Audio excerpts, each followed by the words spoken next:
So you're going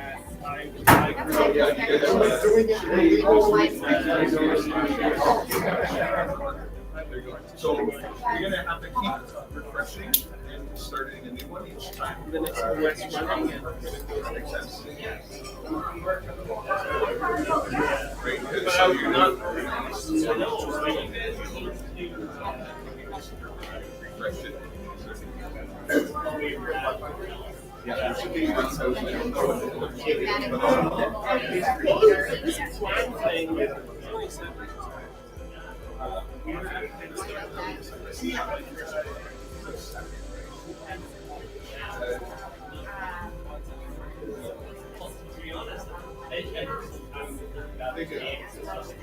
I've got you set.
Check. Good morning, folks. Actually, I guess technically it is good afternoon now. So welcome. I'm glad you could join us. We'll be having probably people stream in and out throughout the time here. I'm just going to close this.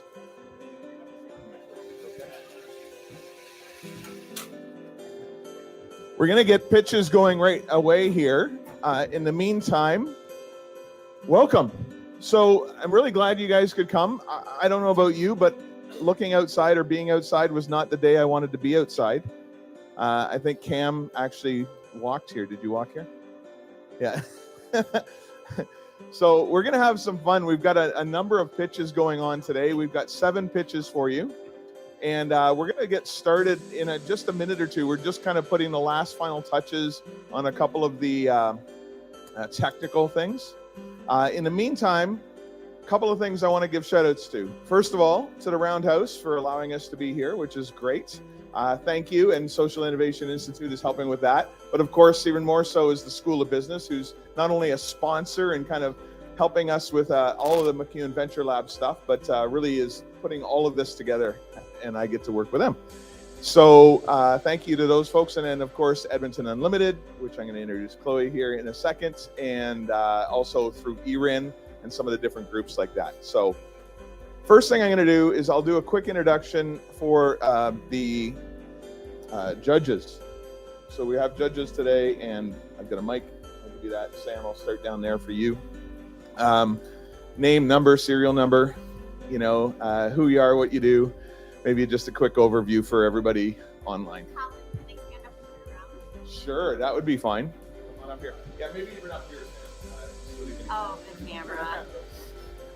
There you go. We got 2 cameras.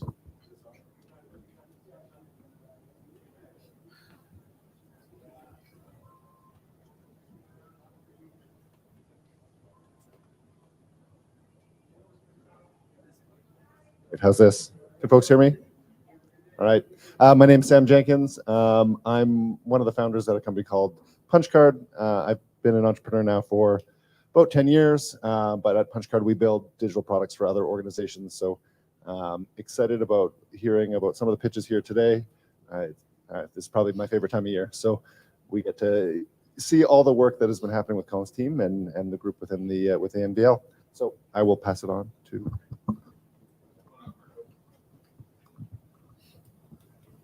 Hi, everyone. I'm Marco Donadeo. I work with a venture fund here in Western Canada called Weave VC. We invest primarily within Manitoba West founded, operated, or incorporated companies at the pre-seed to seed stage of growth. Personally, I've been investing the vast majority of my life. Since the age of 12, I've been in the public markets and been an angel for about last five or so years.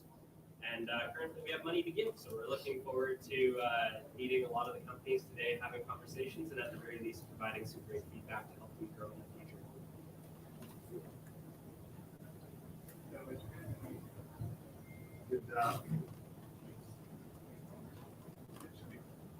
It sounds going. Okay, right. Good morning. My name is Cameron Ackley. I'm with Rapid Development Corporation. We're a local real estate development company focused primarily on property center development. And currently the 2022 venture for MacEwan. And loving my experience, I think I'm getting more out of it than I'm giving back. So it's been a privilege, and looking forward to participating in this organization. Thank you. Chloe. Hi, I'm Chloe. I'm the head of scale up at Edmonton Unlimited. You might have known it under its previous name, Innovate Edmonton. I have the pleasure of working with Colin in the post-secondary institution program where he's the executive in residence, and he and the rest of the team support entrepreneurs on all of Edmonton's campuses. And he tells us all the time about the amazing things that are happening here. So I'm so excited to hear from you in person. All right. So we are working on making sure that sound is happening. So one of the things we have going on today, if you've got the little link, we have a thing called Buzzit. So Buzzit is kind of streaming everything, which is pretty cool. And so there's all these extra connections that I'm learning all kinds of cool architecture on. We have a streaming platform. We have this thing projecting it and presenting it all around the world. It's going live on YouTube. But one of the problems with that is we also need to get sound and everything, because we do have our first pitch of the day. If we're going to have anything mess up, it's going to be our very first pitch, because our first pitch is in Milan. So we're going to have a guy streaming in from Milan. We're just waiting on that. Now, what do we need? Oh, we're good. Okay, so our friend John is taking in the information there, and I'm kind of getting a feed from them. Okay.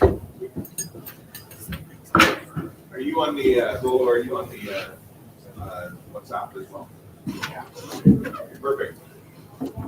So thank you for joining. For those coming in, welcome to MacEwan Venture Lab Demo Day, version 4. This is chapter 4. We've been at this a couple of times already. 27 times to be exact. The 4 is just a misnomer. No, I'm just kidding. This is actually the 4th time we've run this.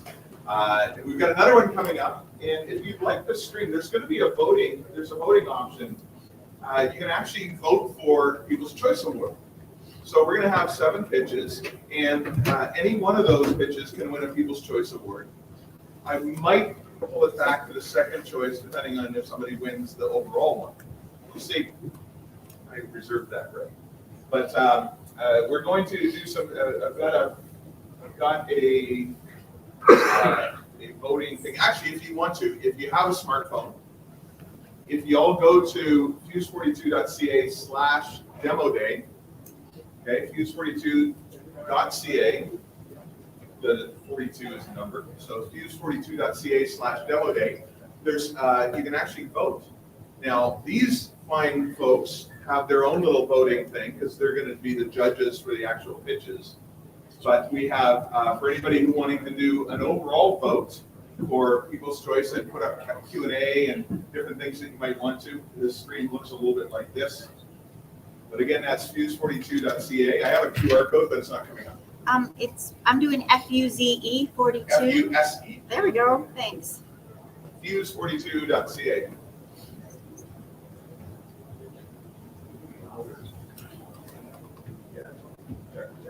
You guys can hear me, right? Is it coming through? No, not from the speaker. Oh, also, on the screen. Sorry? On the other end. Yeah, I think they can. Well, they probably can better now that I turned the mic on. I always consider myself more than enough loud, but you know, it probably helps if I have a mic going. All right, John, if you can hear me now, do you have things set up for showing Francesco? Yeah, he's saying he's ready to go. You know, I truly believe I'm truly an entrepreneur, and I'll say that because, you know, a lot of the time when we put this stuff together, we try a whole bunch of new things and hope it works.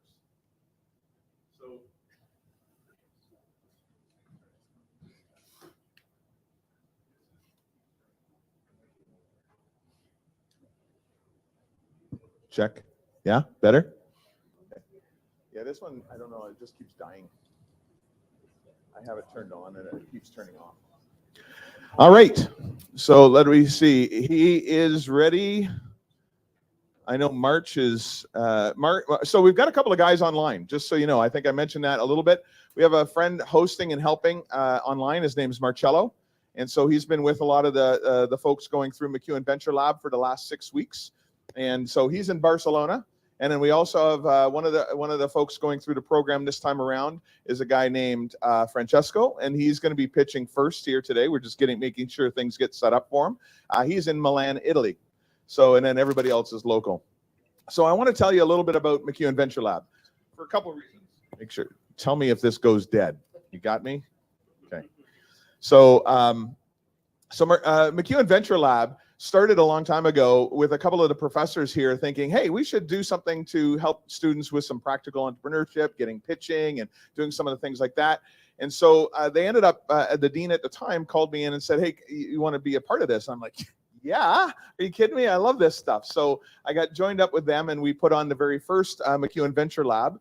And then it was so much fun and we had a ton of success with it. We did it again and then again. And then this is the first one we're doing for this school year. We're going to do 2 more, another one in January and another one in March. So if you like what you see and you think you want to try out entrepreneurship and try something new for size, please join us. At the end, we're going to have a QR code where you can go and register and get signed up to go and join. So it would be great to have you. And then it's a 6-week program. We have a number of workshops. We have mentoring. We have office hours. You can come in and try things, and you're going to see the result of it today, obviously, with the pitches that are going to be going on.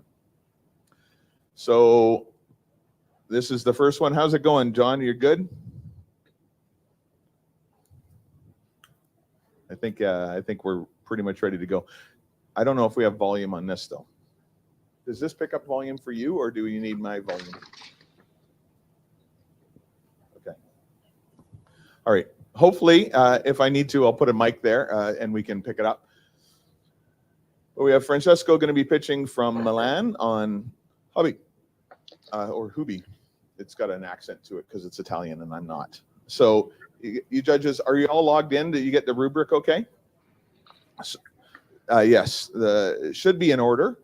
But by the way, you'll have to refresh, since it's a Google form, you'll have to just refresh it each time to get the next person.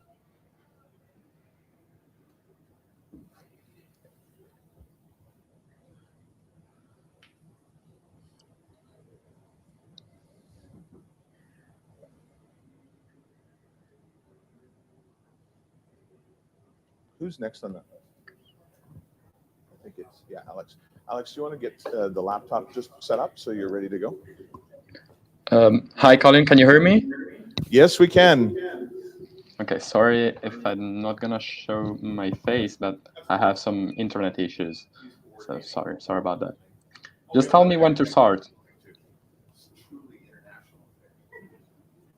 Vancouver's like another country. Right now, it might seem like it.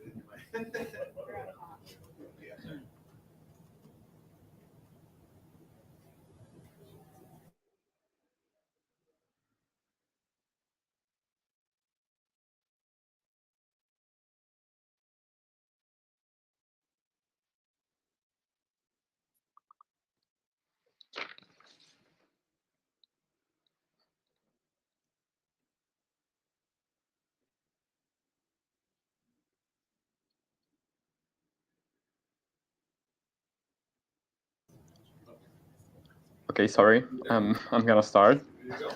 just for the message.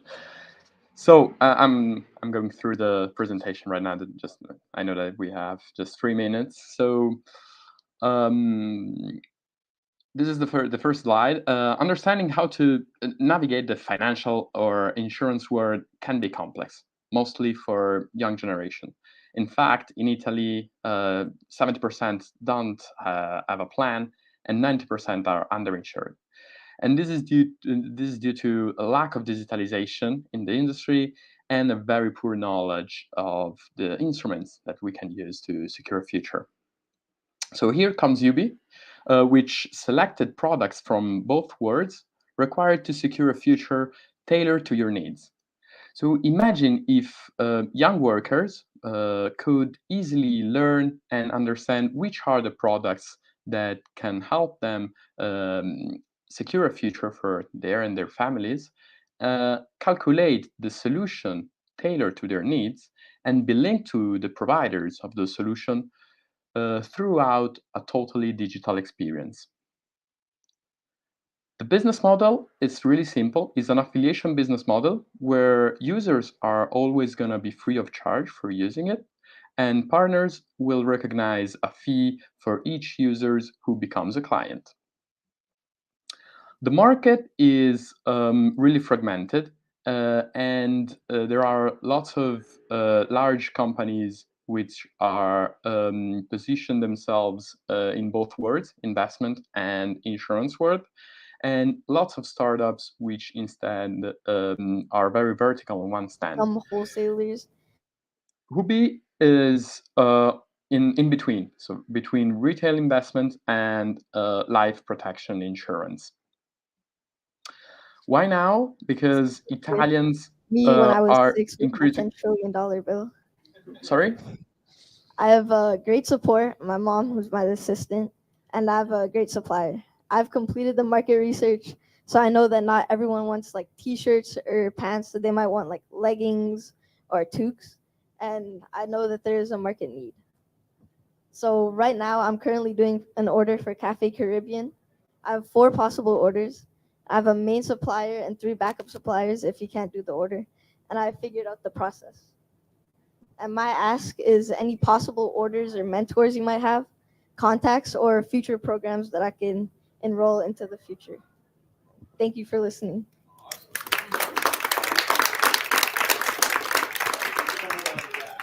I think we might have to pass back and forth a little bit here. So, questions? Or sorry, Marco.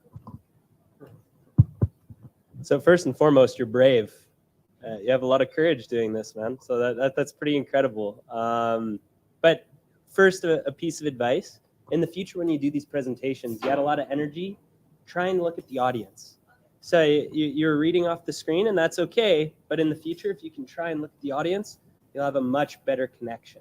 But first and foremost, incredible job. And to be 12 and starting your own business, that's really inspiring. So first question that I have for you, do you just order non-branded t-shirts? Do you get team logos? How are you fundraising for these teams? What are you trying to do for them? Can you explain it a little bit more? So like kind of like source printed deliver quality items that already have a retail level to them. So then it's like saves them time and money. I'll reiterate. Sounds like you've got a good head start on all of us. So, your first client, Cafe Caribbean, how did you secure them? So I was meeting up with college for the class, and then they were just talking about business and stuff. And then Cafe Caribbean said it was like inspiring stuff for them they might want to order. So and then we just emailed them and that's how it went. Well, great use of your network. Congratulations. Alex, you're the youngest CEO I've ever met in my life, and I tell you, I wish my kids, who are one who's in grade 7, is as ambitious as you are. Great presentation for a young fellow like yourself. I think you did a great job.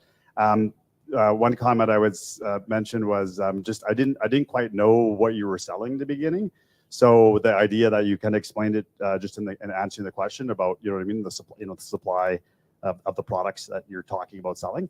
The fact that you have a client, I think, is a really big deal. I think that shows that that somebody's interested in your product. So that's the good start. Having one client can actually allow you to kind of use that to sell and attract new clients.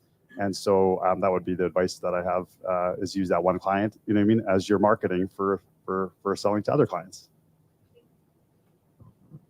I thought that was terrific. And I also have a 12-year-old son who, and I'm his assistant, but I don't get paid for it. And he doesn't always give me the respect I deserve. But yeah, I would agree. If you just maybe explained a little bit more about what your company does at the beginning, I think that would be helpful.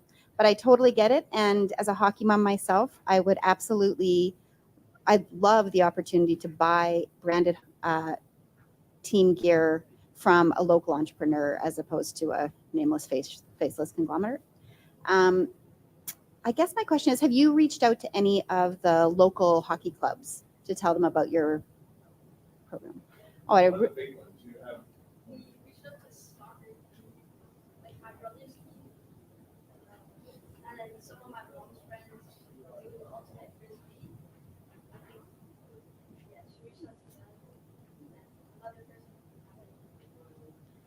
I think that's great. That's a great start. If you want to get in touch with me, I'd happy to put you in touch with our hockey club. And the other question I had was, what are your turnaround times? So like if somebody orders a product, if they want some branded items, how quickly can you get them in the hands of the consumer, do you think? 4 to 7 days? That's fast. But like it would kind of depend on like how fast they respond, so we could put in the order. Oh yeah, but I mean, still, if you're talking days, that's a head start. Terrific, really interesting. Thank you so much. Anything else for you guys? No? Okay. Fantastic, Alex. Thank you.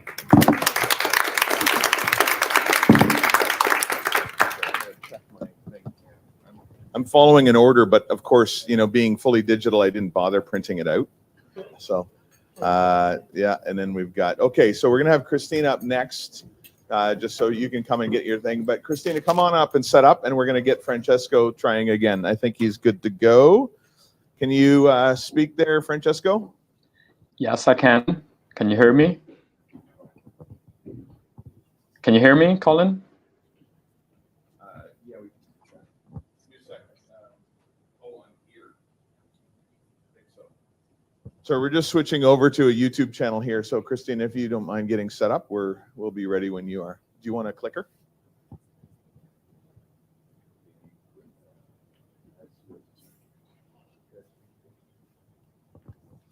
All right. So anybody here actually running a business or starting a business that's not in the program? Anybody interested in starting a business or ever been curious about entrepreneurship? Okay, good, good. I think everybody should run something off the side of their desk, whether it's a full-blown business or just kind of messing around and doing stuff. And that's kind of what we're trying to do. The MacEwan Venture Lab really is designed to be a place to come and explore entrepreneurship and try it out. There's no risks, there's no costs, there's no, you know, we've had a couple of pivots. In fact, Christina did a little bit of a pivot while we were working through the program. So it's all good to be able to come in and just try different things. I don't know if you knew this. I'm going to give you a little bit of a stat, but 90% of businesses often fail. In fact, even Google, 90% of what they put out fails. I don't know if you knew that. And so part of the problem is they've figured out how to do experiments on a very quick basis. And by doing that, oh, here we go. Hold on a second. Give me 1 second. I'm going to see if I can set it up. Can I actually set Susanna?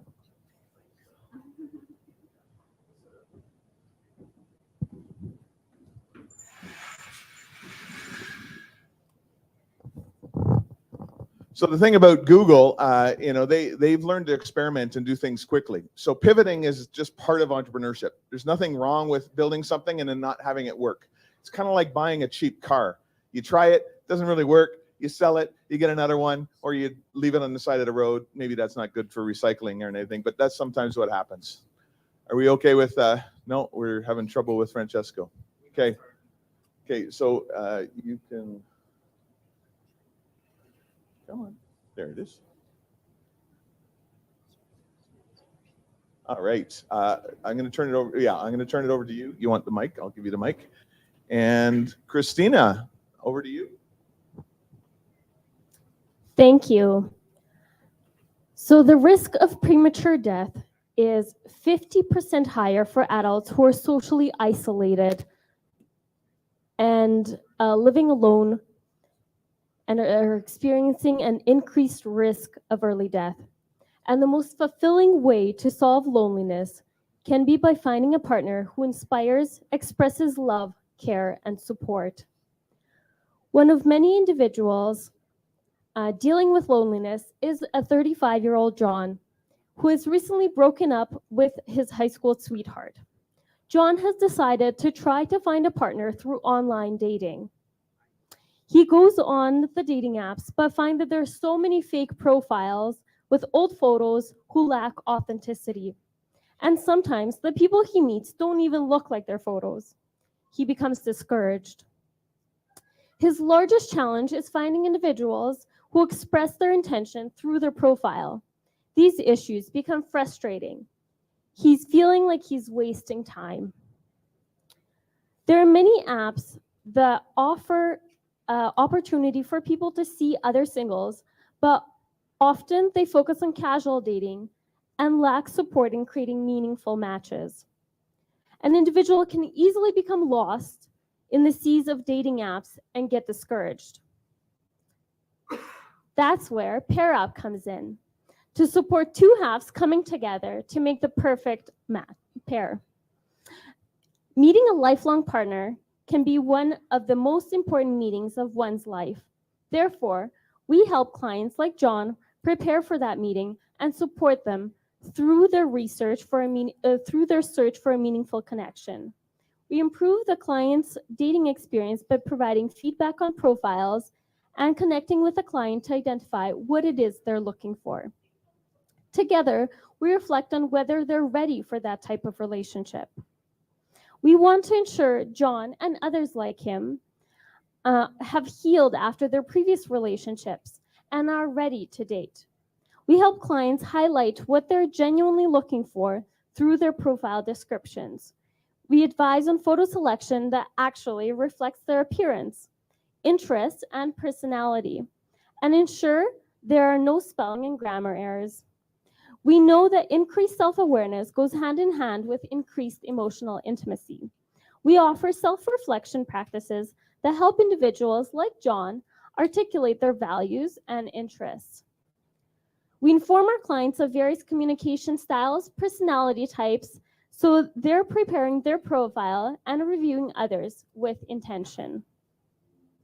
We set our clients up to achieve a meaningful connection that will help them survive the adversities of life. Imagine if John and others like him who are looking for a partner can spend the holidays with someone they align with and find a meaningful connection. Right now, we're asking you to join the mission. We're looking for mentors and developers to support the technological improvements and ensure our service is user-friendly, which will ultimately support our clients in finding the partner. Let us help you be authentic. Thank you for your time. I would like to connect with you after the presentation.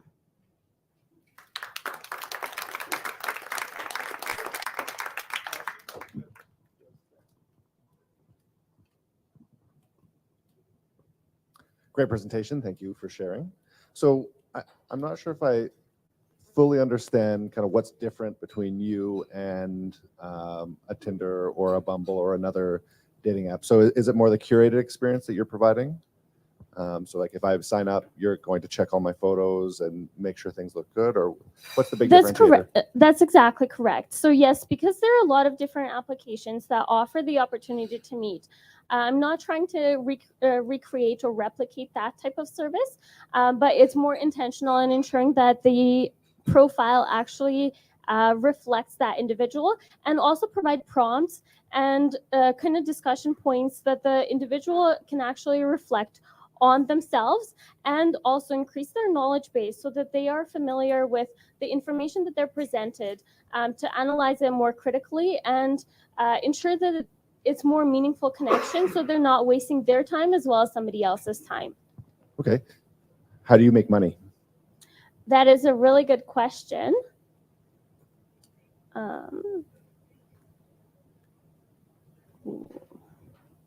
So according to some early research that we've done, this would be a subscription that would be basically monthly fees. And so some of the clients that we've interviewed so far are willing to pay an average of $15 per month.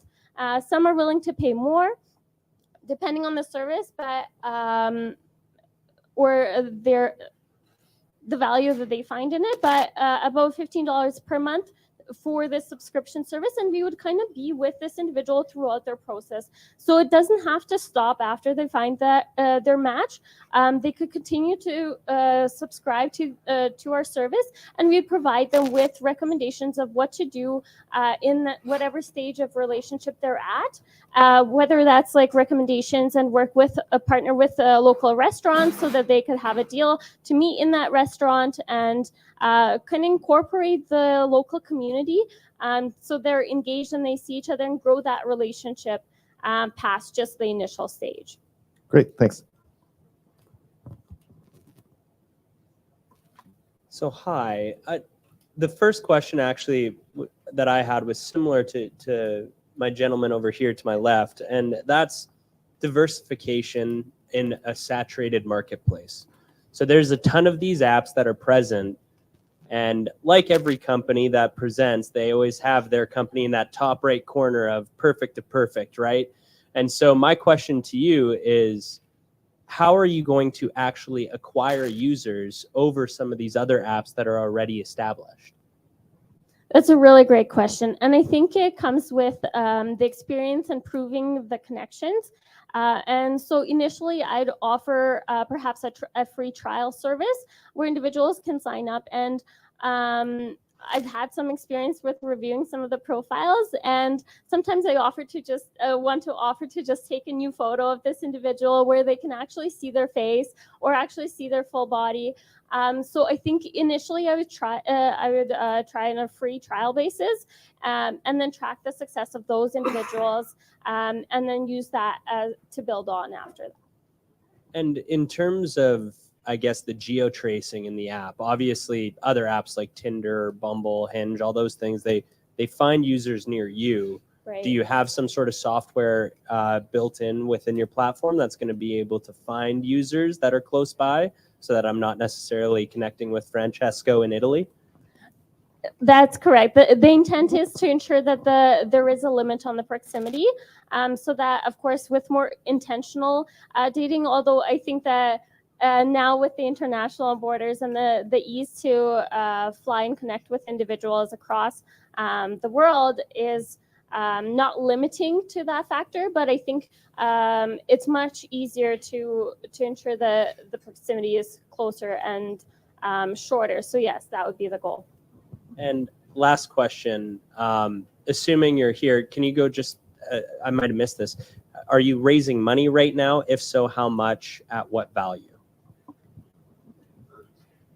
Yeah, so early stage, but this is the market, like for a dating app industry, that there is a lot of potential, and I think there's room to grow if there's enough and a large client base. I think that this could also scale up to employers and matching individuals with potential jobs through more intentional connections that way as well. Great. Thank you. Basically out of time. Do you have a quick question, Cam? We're out of time. If we're out of time, I just wanted to say that was great. Thank And you. I think I saw you looking for feedback on Slack. And Yes. that's a great place to get a lot of feedback all at once. Thank you to Colin for posting and sharing that link. All right, so there's a couple of things going on. We're working on sound issues. Thank you, absolutely. I did want to say something that I didn't say before. So there's kind of two categories that we have going on today. We've got the first 1, 2, two, three.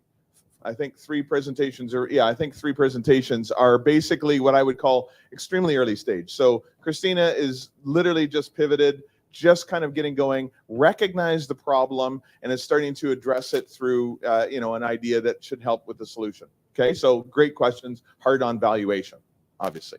The next group of people that we're going to have after this one, we're going to move into ones that have created some revenue. Maybe not a lot. Even Alex here, he is kind of getting to that point, but we're right on the cusp of that. And then the next ones have some revenue generation going on. We're not there yet. We've got 2 more pitches in this category before we go to the second category. Okay. All right. So I think we have things going. Do you want to set up? We're going to do a little bit of an audio shift because there's some feedback with the camera and the mics. So we're going to turn up the volume for Francesco in Milan, and then we're going to turn off the speakers for a little bit just so we can not have feedback. And then we're going to turn off the speakers for a little bit just so we can not have feedback. In case you didn't hear me the first time.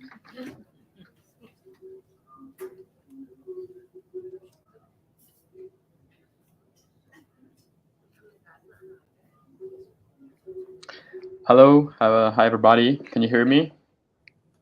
Hope you can. Hello, hi everybody. Can you hear me? Okay, we have just some delay. Okay, no problem. I'm just going very, very quickly through the slides. So here's Ruby. As you know, understanding how to navigate the financial and insurance world can be really, really complex, mostly for young generation. And that's because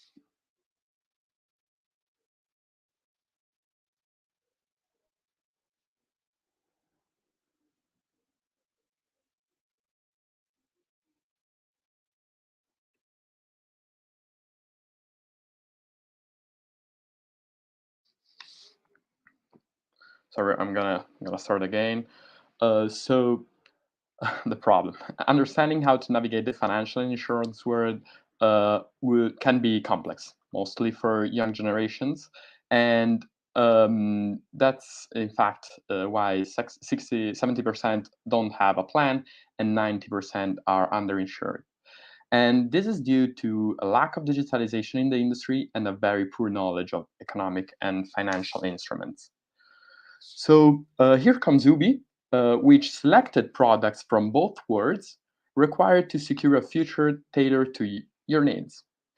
Imagine if young workers could easily learn and understand which are the products to secure their futures and their families' futures, calculate the solutions ad hoc to their needs, and subscribe to providers who can give them the solutions. Everything throughout a journey totally digital. So the model is really simple, is an affiliation-based model. So where the users are always be free, will always be free of charge, and the partners will recognize a fee for each user who becomes a client. The market is highly fragmented with large players which are horizontal between financial and insurance world, and a small one, startups mainly, which are vertical on one stand. Hubi wants to position itself on the intersection between fintech and insurtech, linking the retail investment and protection insurance world. Why now? Italians are growing interest in retirement and investment plans and are looking for answers online. So the demand of digitalization is happening now, right now. Where are we? Today, we have established our startup. Here in Italy, it's pretty complicated, but we're going through it. We're doing some, closing some partnership deals with providers just to be profitable from day zero, potentially profitable from day zero. We're going to launch the platform in January, and throughout some validation from organic and paid marketing, organic and paid marketing plan, we think we are going to reach 100 clients within June. Today, we're asking for partners, advisors, or investors who wants to follow us further in the journey. And that's it. Thank you. Who wants to follow us further in the journey? And that's it. Thank you. Thank you. We're gonna have trouble with Q&A.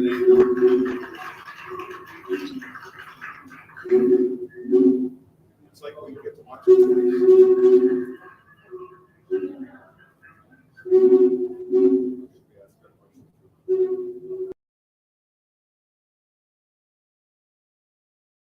There's some, if you guys are in the buzz it thing, if anybody wants to ask questions, but particularly for the judges, can you get in there, okay?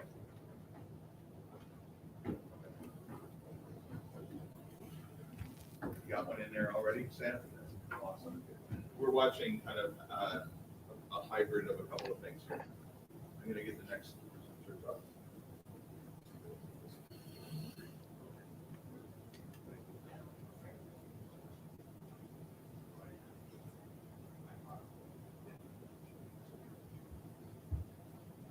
Sunny and Cyan, we're going to get your presentation queued up.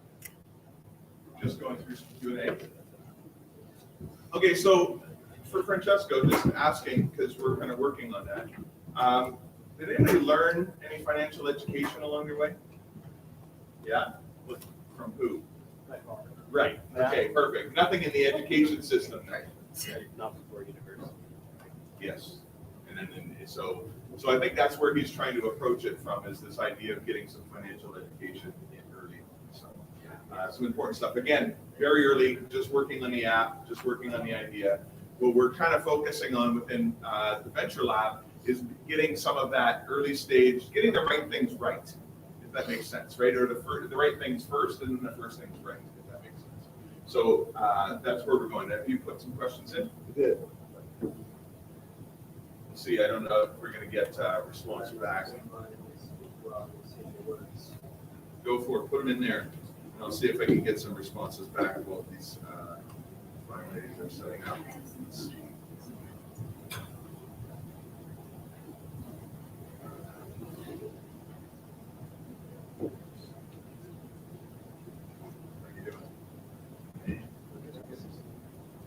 Okay, we're gonna get some. We're getting the Q&A going on internally there.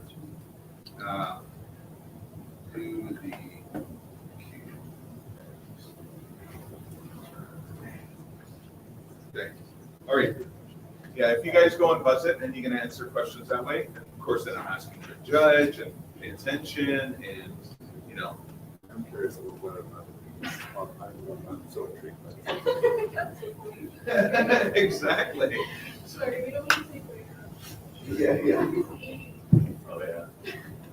Okay, so let's see here. I just want to make sure we do the volume properly there. Rolo, you're good? Rolo. Yes. We're good. All the sounds back up. Thank you. All right, Sunny and Cyan, please go ahead. All right, so this is a 3-minute pitch, so we're going to go through this quickly. Who here has ever smelled bad ever? Oh my gosh, our target customers are here. So essentially, Bye Bye BO, internal deodorant gummies. So if you've ever smelled bad ever, you're probably using deodorant. That masks the problem, temporary solution. Doesn't last, you probably have to reapply it. It's not very discreet, you get those like deodorant marks. And it's pretty toxic. There's aluminum in it, lots of stuff. So a gummy a day keeps the BO away. We don't want you to smell throughout the day. So our solution is that you will be able to stay covered for a few days after you actually have your last gummy, not just a few hours after you have your last application of deodorant. And we want to prioritize your health. So we are all natural, no chemicals, Canadian made, and we decided to go with apple flavor because from the samples we had, that was the best flavor that we discovered. Yeah, so basically, if you're using Old Spice, Degree, they're pretty effective deodorants. You put them on, but you might want to try a non-toxic one. Those don't really work. So we've decided to merge the two, create the best of both worlds, and we've got Bye Bye BO, and it's a gummy, so best of three worlds. People who are smarter than us have conducted some studies. Turns out 67% of people like gummies more than other supplements. Surprise. And also, people are really leaning towards organic deodorants. So they're really looking for that more health conscious option. So we're not completely reinventing the wheel. You probably think we're insane. We're not. So there's internal deodorants. Health Canada has gone, okay, this is legit. You can put this on a bottle. It's really hard, trust me. We've been dealing with legal stuff. And we also have been looking at other kind of minerals and herbs that we can put in there to make it even better. So our gummies taste great and still have the benefits of these other products. We have created a bit of a website, so if you want to check it out, we have other added benefits and a whole list of good stuff. If you want to check it out, the QR is up here, and if you do want to put your email down to be updated for pre-orders or coupons when we're ready to launch, here's the QR code. And we have created a Instagram for social media. It's in the early stages of development, but this is everything we have for you.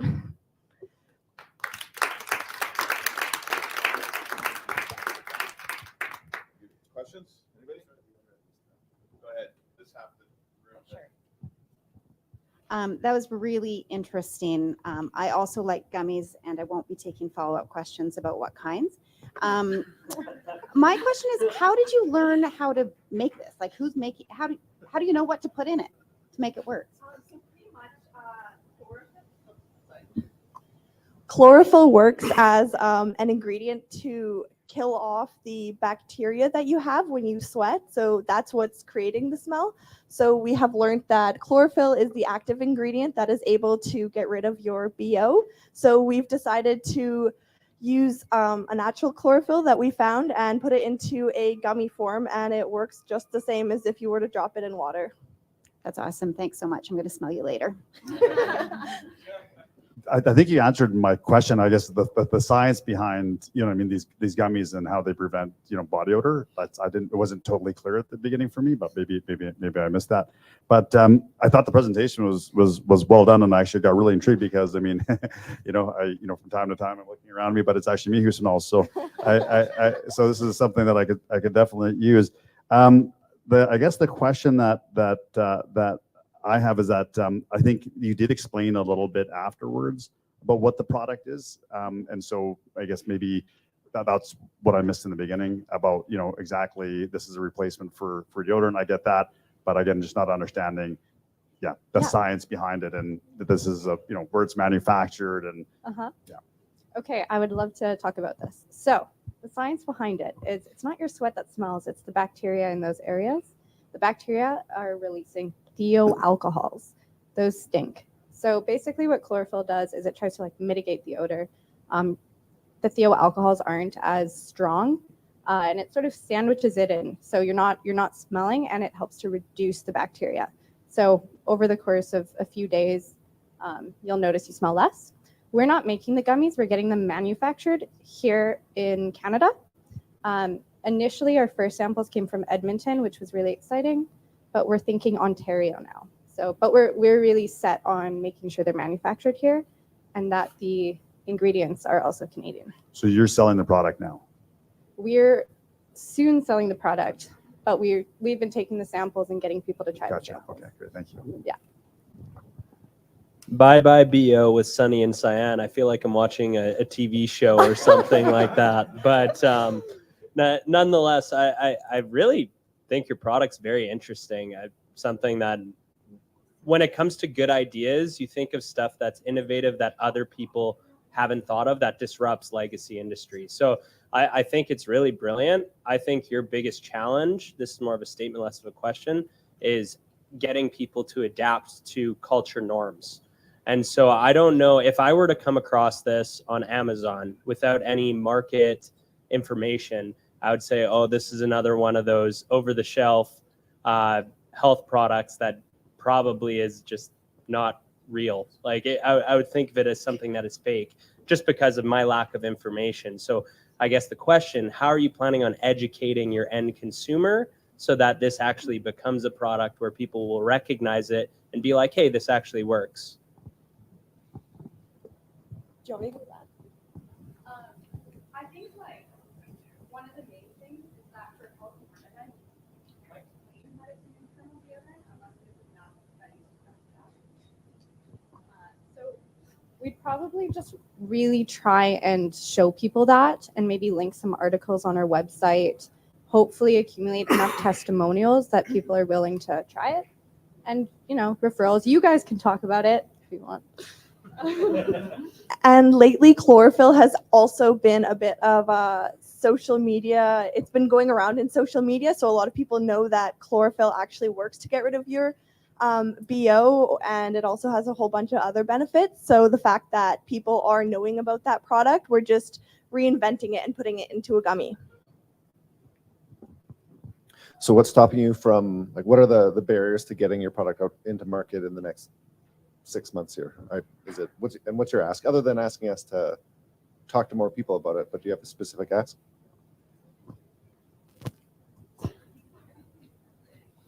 We're hoping to launch it really soon. So our biggest ask is really if you have any feedback on where we can put it. Right now we've got online stores, but we're looking at possibly putting it in local sections of grocery stores.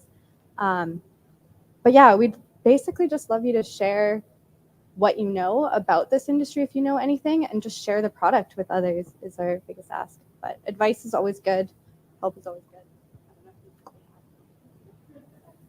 Organic stores, Sobeys, Safeway, things like that. It'll work. It's about going to those individuals and getting a contract. That's going to be the tough thing. Going to Walmart and showing them that it works, backing it up, and then getting it on the shelf. And then producing the volume that you need to be able to supply that, right? We did have a Clinton also said that he can help get some manufacturing locally too. So talk to me about it. Any other questions? Thank you. All right, we're going to get Arjun up here next. You're presenting together with or helping? Okay. Perfect. So we're just going to get that set up. So there is a chat function on the Buzz It feed if you need to or ask questions or put things in there. I'm sorry, it would take a while if we took questions from the audience, especially Sean. If Sean starts asking questions, we'll be here all day. He's got 1,000 of them, and they're usually really, really good. So we're just switching over. I love that picture. By the way, that's pretty awesome. So we're going to have Arjun present right away here, and we'll go from there. Ready to go? Philippe?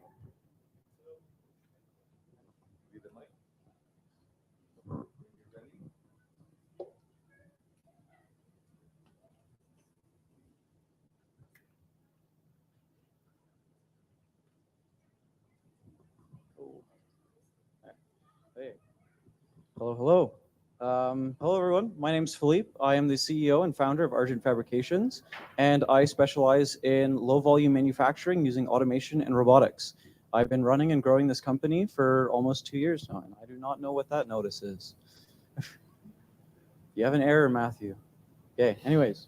So yeah, my company specializes in low-volume manufacturing using automation and robotics.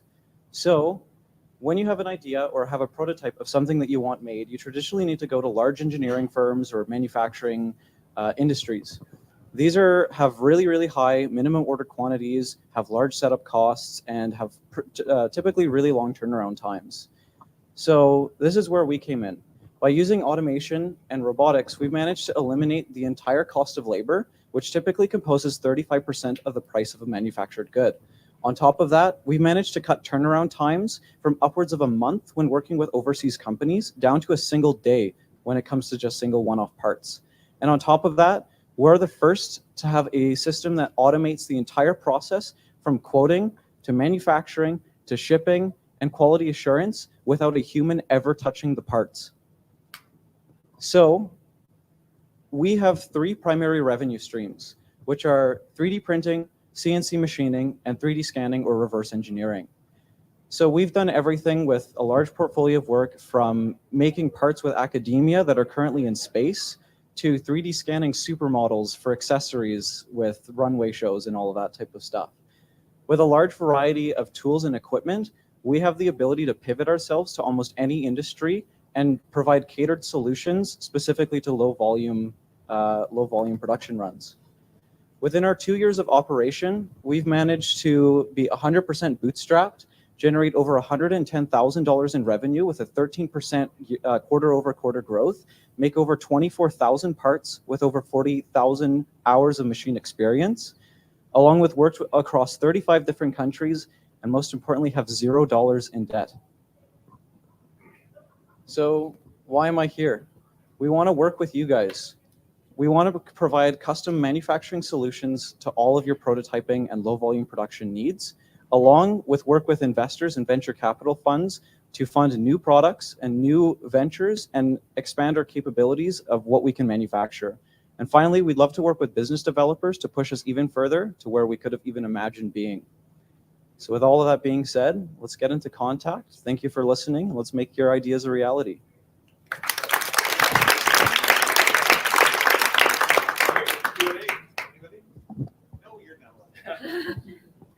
So first, just a comment before I get to the question. Are you planning on scaling this through private enterprise, or are you planning on diluting through investors? Because it changes my question. Okay, so originally we've scaled and gotten to this point without any investment whatsoever. And ideally, we'd like to go with like offering 15 to 20% of the company for investment. But I mean, as usual, the more control you have over your own company, the better. So, I mean, we're kind of looking for public investors and going that way by offering shares of the company. Okay, so if you're going to go through dilution and through funding through equity and growing through equity, my question comes through scale. Okay. How are you going to mass produce this to the point where the market is so big, so substantial that it becomes compelling for me? So right now, we're working across most of Western Canada for our systems. But the way that everything's been built and developed, we can essentially package into a little shipping container all of these robots and systems to run automatically and bring them to other cities and around the States, around Canada, around the world, and bring the benefits of local manufacturing to a lot of individual areas. So in comparison to centralized manufacturing in somewhere like China, where you have to deal with long shipping delays and all of that type of stuff, by taking our systems and essentially pocketizing and moving them around the place, a lot of other communities and a lot of other businesses can benefit from those low volume production runs. So second quick question, then I'll pass it off. Okay. Does that mean you're actually offloading your product and making your end user have the holding costs related to producing their products? Or how would you facilitate that transaction? Are you giving it to the company and saying, hey, build it yourself? Or are you giving it to the company saying, we have this location, we'll manufacture it using our products here, and then sell it to you? The second way. So all of our systems do the manufacturing. Clients would go, hey, I have this part that needs to be made. It would be automatically quoted and processed to what the closest hub of manufacturing would be. The systems and robots would run everything automatically, as they do currently here in Edmonton and actually right now. And then from there, they can either pick it up or from that remote location be shipped off to the customer without anyone having to interfere with the process or any humans working in the process. So with the infrastructure that you have in place right now, do you and your team own it, or are you leasing from somebody else? Like, we're currently leasing a 2,000 square foot warehouse on the west end of Edmonton. Mhm. We're looking at setting up and actually purchasing a new warehouse in Red Deer to work with, and then we have some clients in Singapore. We're actually looking at opening another location in Singapore to help kind of the Asia Middle Asia area with offering manufacturing goods there. And on the revenue, so on the revenue that you put through today, what does margin look like on projects like this? So CNC machining, we offer $50 an hour for most of our machines, and they run 24/7. The actual cost of the machines, all of our stuff is open source hardware that are insanely modified and customized. So when it comes to something like 3D printing, our profit margins are usually around 200 to 800%, depending on the volume. If it's a high volume run, then it's around 200% profit. If it's a lower volume run, then it's around 800%. Just because we work directly with the raw material manufacturers, So whereas other businesses and other 3D printing farms, they get their material for around $25 to $30 a kilogram. We work directly with a manufacturer actually across the street from us, and we get it for around $15 per kilogram. So all of our, like, the only cost is equipment maintenance, which is usually really cheap because it's all open source hardware. And then electricity, which is, again, not super expensive, and then material, which we've managed to cut a lot of costs out. So using cheaper materials. Why do you get such a great deal on material, and what would stop a competitor? I mean, we were friends. I kind of helped. So Canadian Filaments is my supplier. We kind of grew and worked with each other right from the get-go. So I worked directly with him and been helping him with innovation, testing his materials on the back end, and I essentially purchase the rolls and the spools that he can't sell publicly. So when a spool has a defect in it, or it doesn't look pretty, or just isn't perfect, we can purchase it at a significant discount and then give him his spools and his materials back. So we're essentially buying nothing but the pure raw material, which is a lot cheaper than working with any other manufacturer, because you have to buy their consumer-facing product. You can't buy their essential waste product. Right. So, yeah.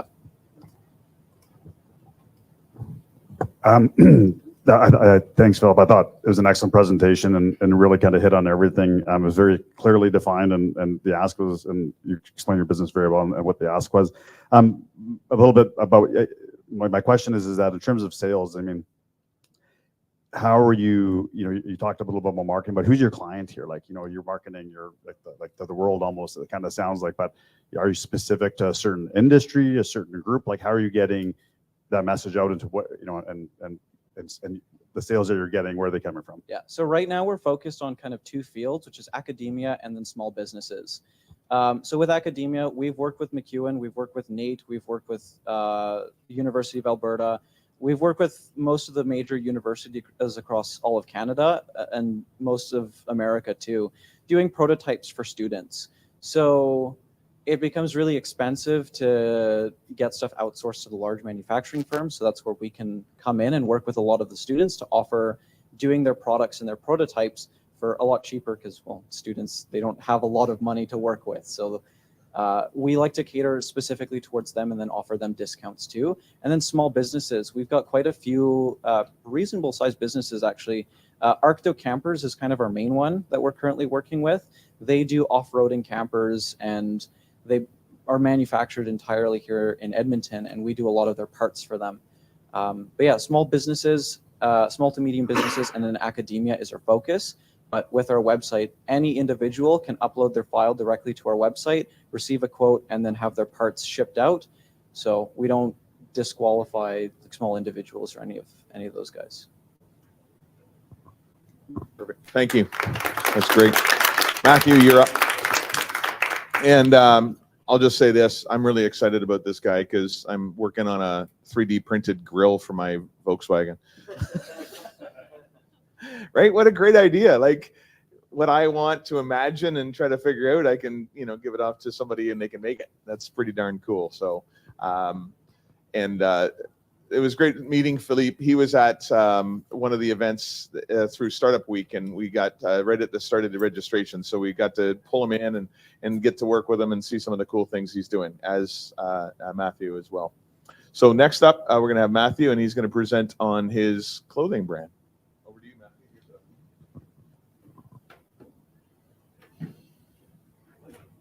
Thank you so much.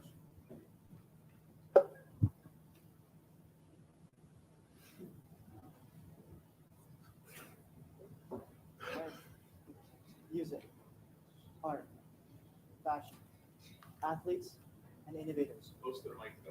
Oh, and innovators. What do they have in common? They all had a moment where they realized they wanted more out of life. They wanted to push the boundaries and create something bigger than themselves. That is what Rebirth stands for, recreating yourself. Rebirth is a lifestyle designer brand for people who are driven to improve their life. Rebirth's current business model is the sales of low, medium, and high-priced apparel.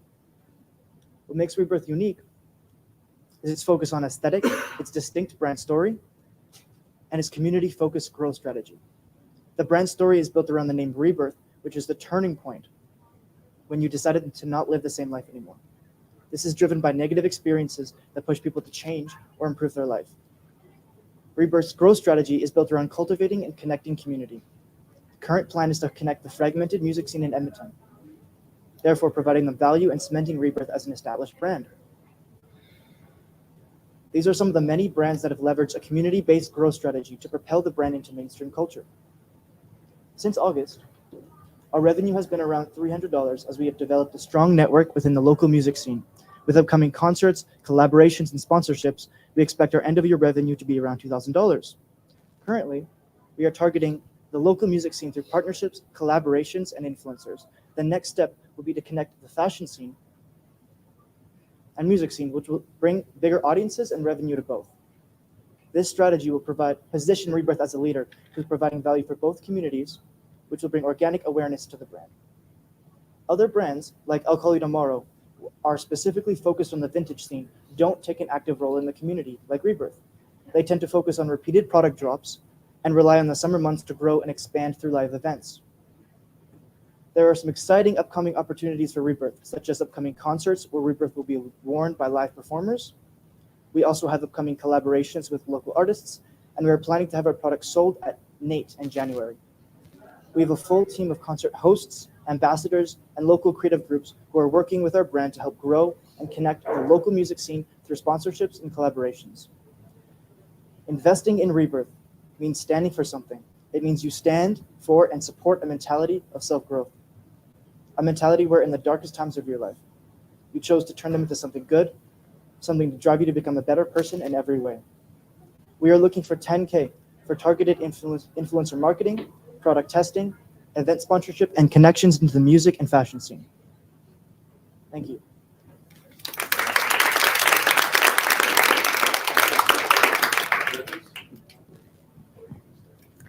Thanks a lot. I'm curious, and I don't want to put you on the spot, but it seemed to me like you probably have a personal connection to this idea of rebirth and striving for something more. And this isn't so much a question because, again, I don't want to put you on the spot, but if you have a personal story that connects you to this brand, and I'm certain you do, I would just encourage you to think about sharing it. So to help build that community where people are willing to talk about what brought them to the brand and what rebirth looks like to them. That's just my personal instinct. But thank you very much. I've seen some of your products are very cool. You have? Yeah, I saw you at the showcase at the U of A during Startup Week. Okay, yeah. Awesome. Yeah, thank you. The brand story is from my own life and my own experiences, and so I'm really careful when and where I share the story. But definitely during the music scene, when I have great conversations with artists, I definitely do share it when it's appropriate. That's great. Thanks. Am I closer to the mic? Get closer? Okay. Can you guys still hear me like this? No? Oh, really? My bad. Okay. Thanks, Matthew. That was a great presentation. It was clear for me what you're looking for. You kind of mentioned at the beginning that you're kind of low, medium, and high priced apparel. Apparel is a very competitive industry, as you probably know, and groups like Lululemon who were very successful, and you use them up there, which I think was really great to showcase in there. Which is a Canadian group or Canadian brand that started in Vancouver. But their product type was activewear, and there was something. Yours is related to music, and it's got a great marketing, brand. And so just, how are you going to differentiate yourself from, all the other apparel and clothing lines out there? One of the most competitive industries that I know of is clothing. So, how do you differentiate yourself from your competitors? That's a great question. So as I mentioned before, there's 3 steps. So right now I'm starting off with print on demand. So it's like screen printing right now. So the advantage that we have is a unique aesthetic that I haven't seen before in the scene, but then also a unique brand story to connect with people and a specific community growth strategy. So on its own, each of those things don't stand us apart, but together the goal is to have us stand out in the market. And right now I'm working the music scene, and they just came from a crash with COVID. So I'm one of the first players developing those relationships and connections and working with artists. So I build a foundation here, and then that gives me a foundation with my story and then the work. And then as we expand, I plan on going into more custom apparel. So to create lines that are even more targeted and custom for the customers. So on the same path as his question there, this industry is ruthless. The clothing industry is very, very difficult. The margins can be great if you can mass produce at scale, but the challenge is, of course, getting it to scale. And so my question to you is, from more of the holistic business point of view, are you wanting to scale this to be a Lululemon, or are you wanting to scale this to be a good business? And the reason why those are two separate questions is because it changes the way you need to attack the marketplace.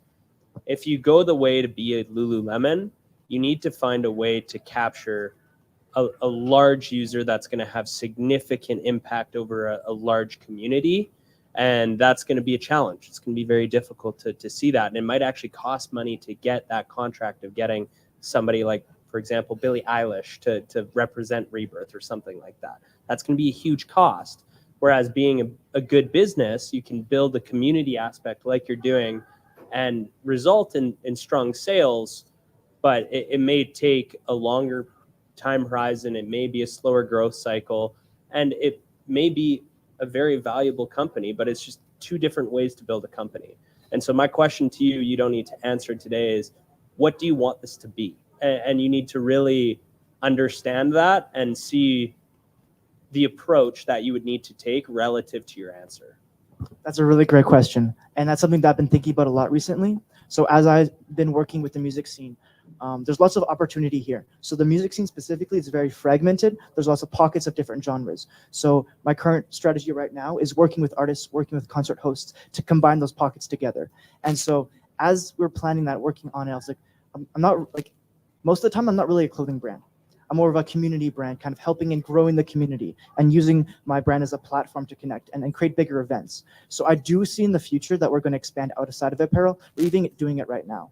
And so that's definitely a great question and something that I'm strongly considering as I grow. If that's the case, whatever your story is, like you said earlier, you don't need to share it. But if you're building a community-based brand, utilize your narrative. As an entrepreneur, the strongest asset that you have is your story. And how you create your story is your power. So I would utilize whatever your story is to build that community. Okay, thank you so much. Awesome, thank you, man.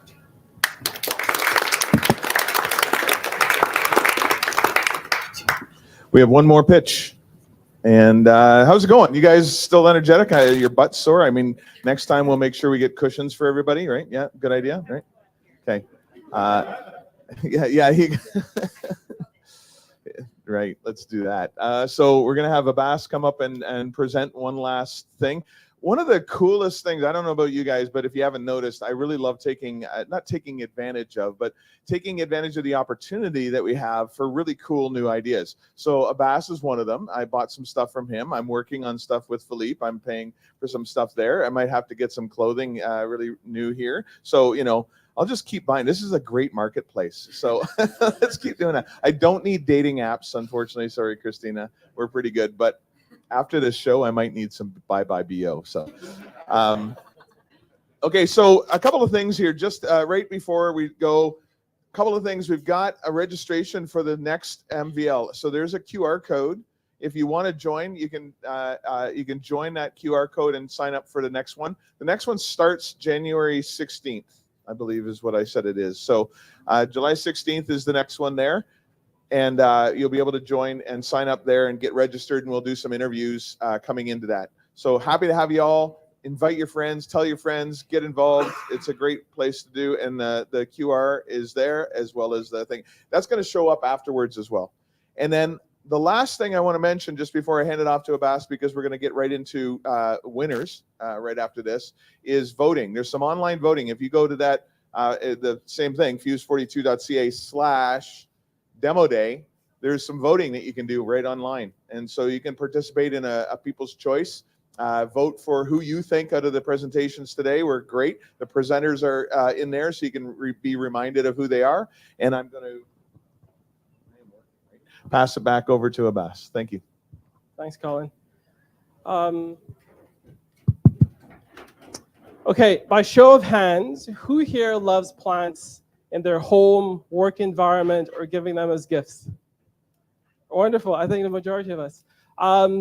So, indoor plants and cut flowers that we buy, many are not eco-friendly, and people admit to killing plants all the time. So we solve that by making this beautiful living arrangement using native Alberta plants with a tool to help ensure that you never forget to water them. So imagine if you can have stunning, one-of-a-kind living arrangements and also help protect the environment. Specifically, the problem I'm trying to address. So indoor plants and flowers, they die quickly, and they're terrible for the planet. In fact, 7 out of 10 plants that leave the nursery die in our care. And cut flowers, which we buy to toss away in 2-3 weeks, many have so much harmful chemicals that they can kill your compost pile if you were to add it into it. And some state programs discourage you from adding it to their green programs, green bin programs. So this reliance on imported non-native plants to beautify our surroundings is partly responsible for the over 95% extinction of native plants in Alberta and in Edmonton and native habitats, which is pretty alarming. And I think that percentage may have shrunk to below 5%. So our solution is to make these unique, beautiful arrangements using native plants.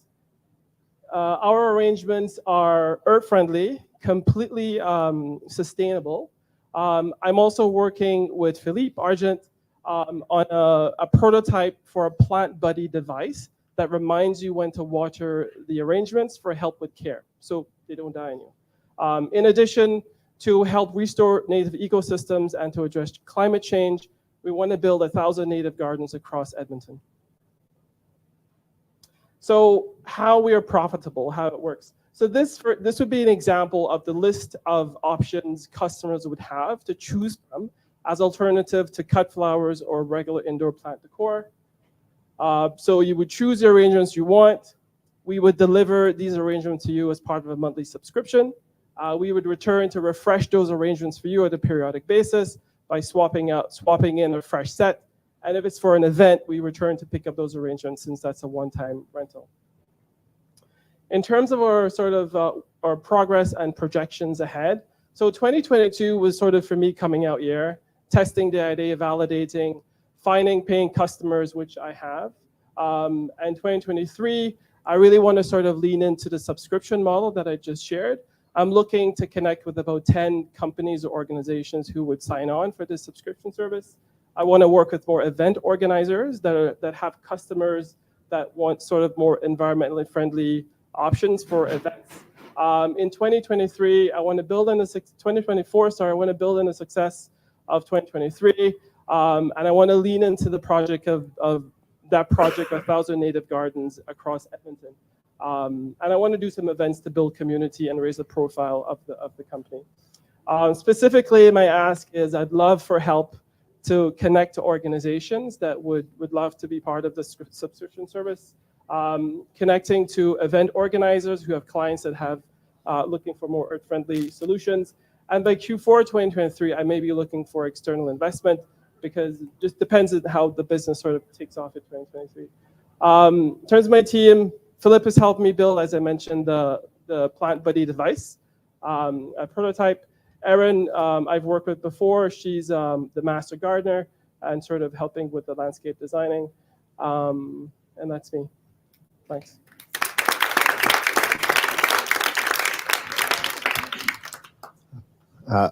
Awesome. I mean, I don't kill plants, but I know lots of people do. Yeah, that's fine. So in terms of the subscription, what does that look like? Like, is that like a quarterly? Like, what are you thinking about? What are you thinking about charging for it? Yeah, good question. So this would be for some examples of arrangements that someone would sort of order. The monthly rental fee is sort of my suggested pricing. And it would be, the comparison or the analogy would be to cut flowers. So every 2 weeks, an office, somebody may order an arrangement. What I'm suggesting is you can order something that's perhaps cooler, more earth-friendly. For the same price, you can get double the value. So I would return twice a month to refresh your arrangement, where you're paying comparable to the same price of something you throw away in 2 weeks. Awesome. Might be a little bit too cheap. I think probably there's more value than what you have going on here. Second thing, in terms of the Plant Buddy, why would you build something like why not partner with a Quench or somebody who's already doing that in market? Why not partner with whom, sir? Quench, I think they're local. They're like a plant watering reminder system. Oh, wonderful. I'd love to maybe find out who they are. Sure. I think the reason I kind of went back to square one is a lot of the products I find on the market that I see, a lot of what I do is plant art. What I'm trying to do is hide the technology, so the art sort of stands out. This, for example, is a sort of a mock-up what we're trying to do. The arrangement sits on a device, which could be very discreet. It's sensor-based, and it reminds you when to water the plant. I haven't found anything that sort of still showcases the art, and I want to hide anything else that looks tech, because I want to kind of keep the quality and integrity of what I do. But I mean, partnering, finding something that is in existence, I think could work. So that's kind of where I'm at right now. I think part of the challenge with the tech is just, so like as soon as you start doing like Bluetooth or Wi-Fi, now you have more energy requirements, and then you're also maintaining that bit of tech as well as the arrangement. So adding more complexity to the business model without adding a whole bunch of value, I would just caution on that. But. Yeah, no, thanks. So I don't, right now, I don't really need a tech to have a successful business. I think it's to solve the problem. Very often people love what I do, but often say I kill plants. So I think it's sort of getting more customers. I think if I find a really elegant solution, and I think we have interesting, and we're going to test it out, of course. So we're working on that. I think it's based on if we're successful with solving that problem.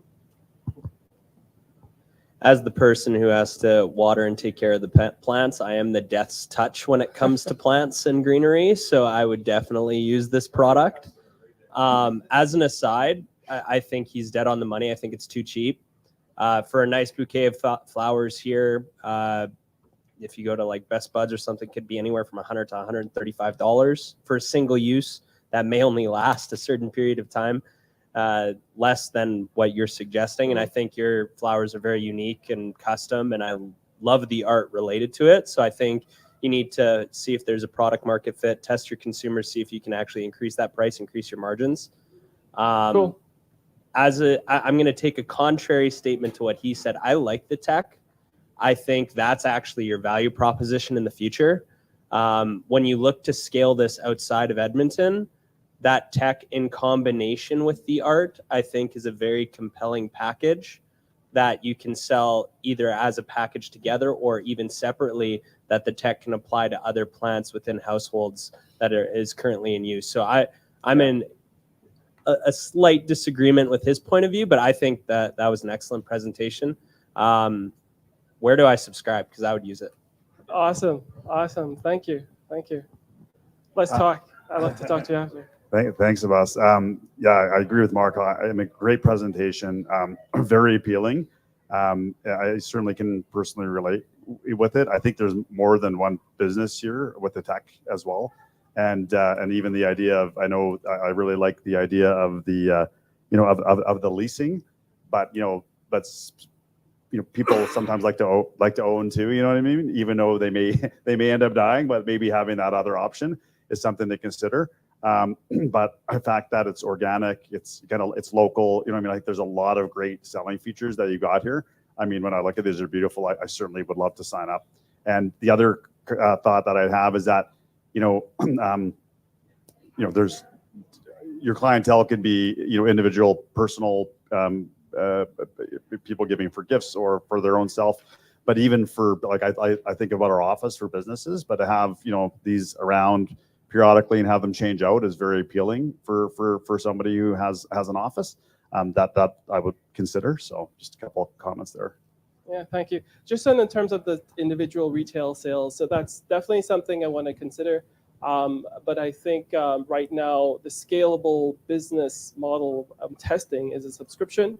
I am definitely open. I have done some individual bespoke sales, and that's something I will continue. But I think it's really trying to build the core of a business that can grow. And then I think I want to lean into those individual sales too. So that's definitely an option. Thank you. Oh, I just, not to harp on the tech again, but I just wanted to say, building on what they've said before, I think these are almost two separate business ideas, the tech and the plants. And I'd love to see a non-tech solution to the problem of people killing plants. Like if there's a really hardy local plant that is almost impossible to kill, get me one of those. That's what I need. There are some options, but unfortunately, living things require some amount Some of care. maintenance, I mean, there are nuances I think I've discovered over the years. And the thing is, for me, I feel like I'm sort of really now opening something that is I can do a lot with. So definitely excited about the future. Yeah, it's very exciting. And then just building on what he said, I think just being clear about who your audience is or who your client is when you're speaking to them. It sounds like there's sort of two avenues, the business or entity and individuals as well. But a great product. I'm really excited about it. Thank you.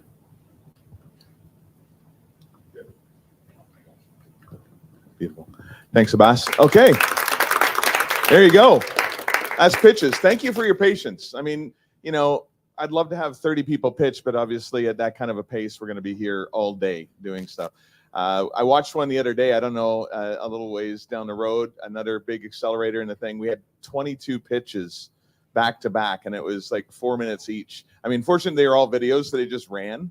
But this one, at least we have a little bit more activity in between and some things going on. So if you haven't, and I think this was my mistake, we have online voting. But if you've tried, you might not have able to done anything. You can now. So apparently it wasn't turned on, and that was my fault for not. I thought it was turned on. But please go ahead if you want to vote for great candidates. You're allowed to vote for yourself. You can do that if you want. But yeah, go ahead and go on to that fuse42.ca/demo day, and you should be able to see a section for voting, and you should be able to go ahead and pick one of your most favorite people. And I believe the responses from you guys are being tabulated right now to see that on. What I might do is wait a few minutes for those votes to be tabulated because we just finished this last pitch. And then we're going to stop and have some food and fellowship and talk around for a little bit and ask questions of the entrepreneurs. And then we'll kind of slowly just fade away. But I do expect that I'll make an announcement very shortly about the winners. We have those two categories. So we have a first and second place in each category. That means like solid 40% of the people win something today, maybe 50% even. It's just like grade 4, right? Anyways, okay, so thank you for the voting. Yes, the online voting is at fuse42.ca. And it's right there, actually. There you go. Oh, no, that's not it. That's the next one. Can you put up the other one? There you go. Clinton's being very clear with his vote. So much for private votes, Clinton. Thanks. So yeah, the vote is fuse42.ca/demo day. Fuse42.ca/demo day. That's where you can vote for your People's Choice Award. And as soon as I get the numbers, I will let you know on winners. Let's see what I got here. Cheating. Is there cheating going on? How do you cheat with this? 17 votes, maybe? I'm not sure. So, overall view, cool ideas or what? Excited? You want to talk to some of these entrepreneurs, right? Okay, first of all, thank you for coming, judges, and of course, participants and audience members. There's the voting, if you'd like. Sorry, finally there at fuse42.ca/demo day. And then at the bottom there as well. Please sign up for the next one. We're going to have more. We've got a few weeks to start getting people into the momentum. So we're going to be advertising and marketing a little bit more, getting it out there. Edmonton Unlimited has helped us get it out there. Certainly the School of Business is putting it out there. So the more we can get, we'd love to have more and more folks join us. In the meantime, we're going to pause, have food, talk to entrepreneurs. Thank you for coming.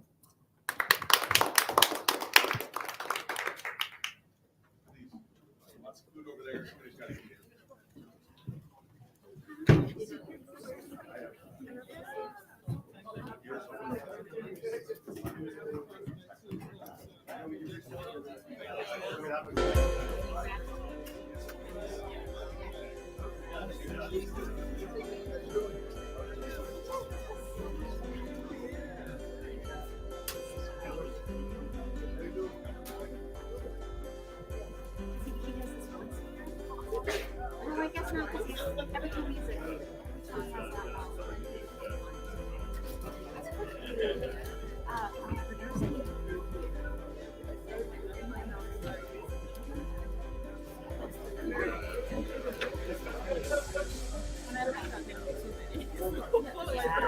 not so overwhelming.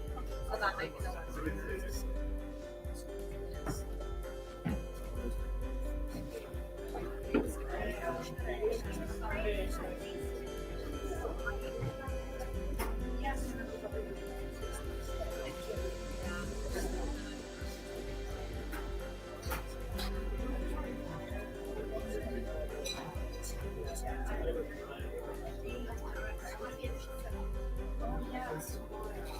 I still do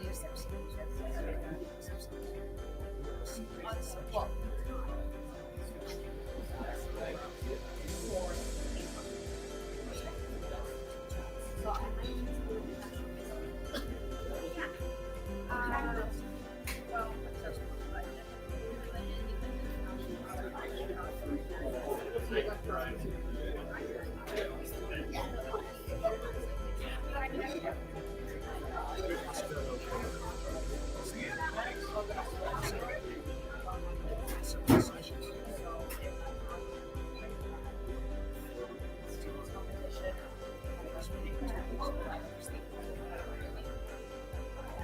because like Senator.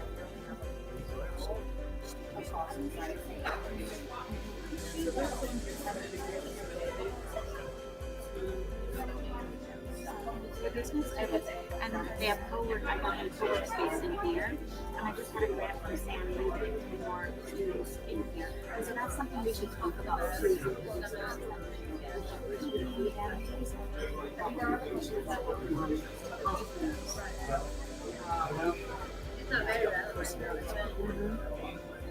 True. I don't know. Some of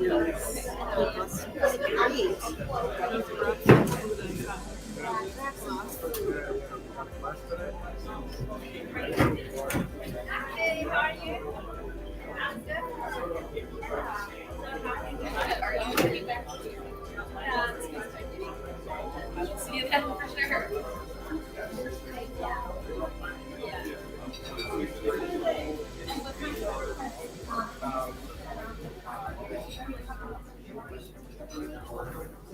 Oh, no, it's a project.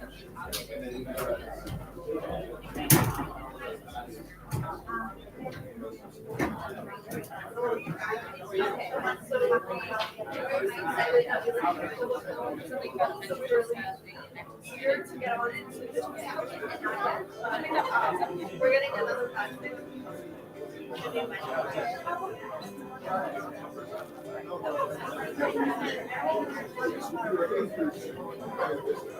think I was. Yeah, I think so. Oh, okay. That's like a nice one. That's a proper agreement.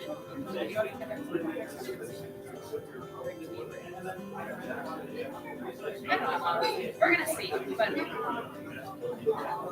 I think there's still like a big agreement. 6 years.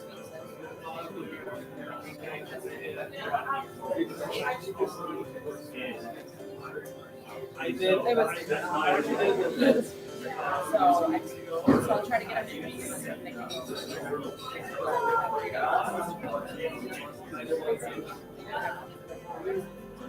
That was. So yeah, I definitely. I don't know, but I'm just saying, like, put and try to Because I'm now figuring this out. But I do have a gallery that uses some of my Yes. I actually wanted to bring some here, but the gallery asked me to some because I have but they're in the gallery. But a lot of them they have to because they didn't want to go inside. Outside. So that's I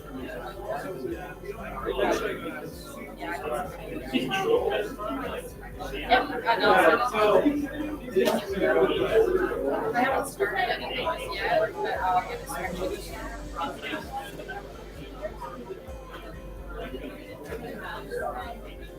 Yeah, right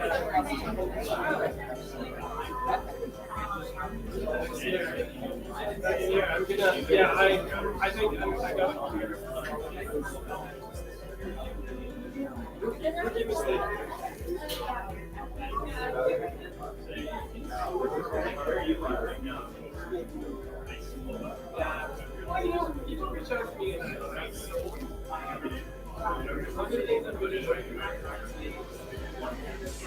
Oh yeah,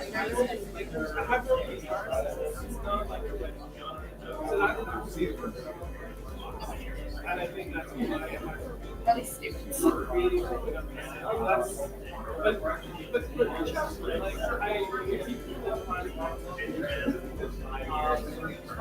if friends reach out,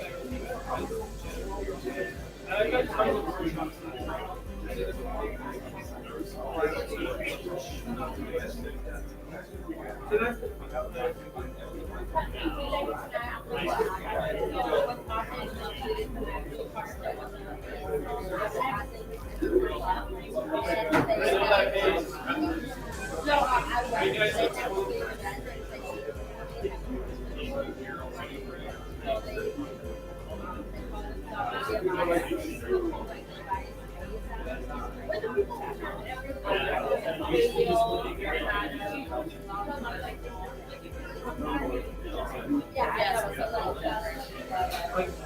Yeah, I know. I've worked previously.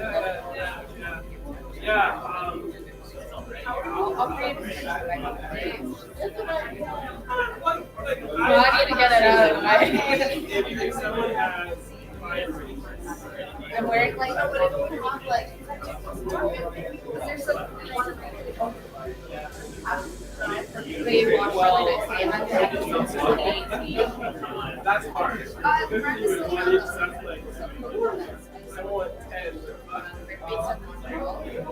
Well, that's right. Until I figure out systems, then they go for nice and I'm saying,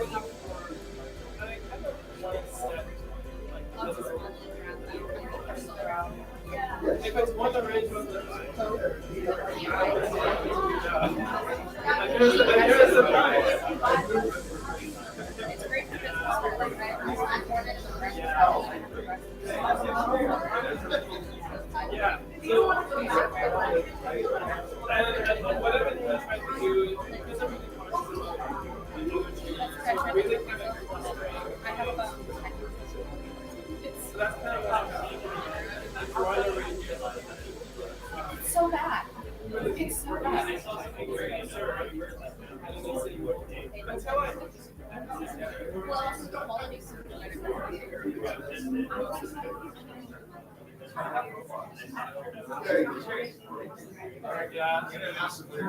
So yeah, does anybody want to know winners? Yeah. You want to know winners? I'm still waiting on the people's choice. Okay, you guys hear me? Hey. This guy's awesome, by the way. If you want this guy alone, okay. So we get Alex started. You're gonna put it up there. Oh, you want me to say it online? We are streaming. Oh, are you still streaming? Yeah, we're waiting for the results. Oh yeah, good data delay. Okay, so Alex got his start at 12 or 11, really. Now he's gonna yell. Oh. No, it's okay. Okay. So. Hello. Better? Okay, there we go. sound guys. They're so demanding. Okay, so I love that Alex is getting going at like 11 years old. When did you start? 12. Okay. This guy becomes an investor at 12 years old. And yeah, I know, right? So now he's a venture capitalist running a couple of $10 million funds. What do you think, Alex? Yeah?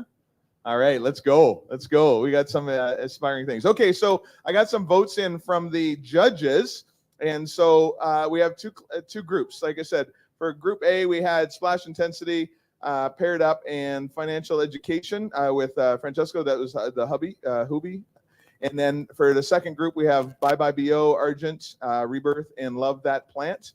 And so out of those, the scores said we have for Group A, we have Splash Intensity for first place. Nice work. And Paired Up for second. Great work, Christina. Okay.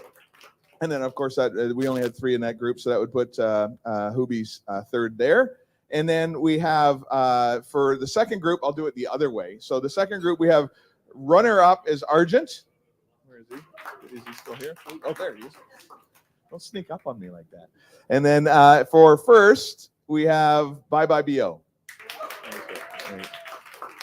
Exciting. That's so great. Okay, so I'm going to find out, I'm going to see if I can find out a total on the other side now. Let's just take a quick look. I've got like 4 things open right now, trying to figure out what's going on. Last thing, you guys get some food yet? Gotta get some food. Go get food. Now you can take a break. No more stress. You can do that. Oh, there we go. People's Choice, see above. Oh, I'm still looking for People's Choice. Let's stream. Oh, there's People's Choice. Okay, one last thing for People's Choice. Abbas.